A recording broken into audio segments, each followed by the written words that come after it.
कर्नाटक में विधानसभा चुनाव से पहले बीजेपी सरकार और सीएम बसवराज बोम्मई को सुप्रीम कोर्ट से फटकार लगी है।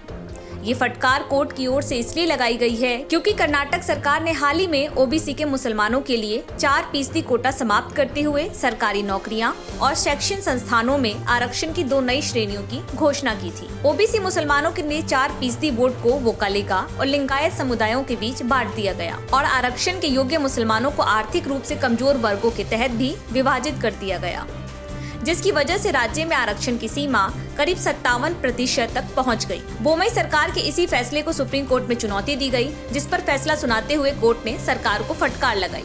सुप्रीम कोर्ट ने कर्नाटक में मुसलमानों को हासिल 4% आरक्षण को खत्म करने से राज्य सरकार के फैसले पर अहम टिप्पणी की।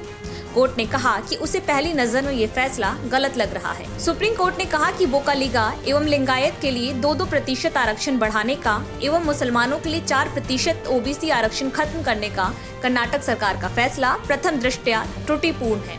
इसके साथ ही कोर्ट ने आरक्षण खत्म करने की राज्य सरकार की अधिसूचना को चुनौती देने वाली याचिकाओं पर कर्नाटक सरकार को नोटिस जारी किया है। कोर्ट के नोटिस पर सॉलिसिटर जनरल तुषार मेहता ने सुप्रीम कोर्ट को आश्वासन दिया कि सुनवाई की अगली तारीख 18 अप्रैल तक अधिसूचना के आधार पर कर्नाटक सरकार द्वारा कोई प्रवेश और नियुक्ति नहीं की जाएगी। न्यायमूर्ति के.एम. जोसेफ और न्यायमूर्ति बी.वी. नागरत्ना की पीठ ने कहा कि अदालत के सामने पेश किए गए रिकॉर्ड से ऐसा प्रतीत होता है कि कर्नाटक सरकार का फैसला पूरी तरह से गलत धारणा पर आधारित है। कर्नाटक के मुस्लिम समुदाय के सदस्यों की ओर से पेश वरिष्ठ वकील कपिल सिब्बल, दुष्यंत देव और गोपाल शंकर नारायण ने कहा कि कोई अध्ययन नहीं किया गया था और मुसलमानों का आरक्षण खत्म करने के लिए सरकार के पास कोई वास्तविक आंकड़ा भी नहीं था। चुनाव से पहले आरक्षण के नियमों में ये फेरबदल क्यों किया गया है, इसी से समझा जा सकता है कि कर्नाटक में वोकालिगा और लिंगायत राज्य की कुल आबादी का लगभग 40% है।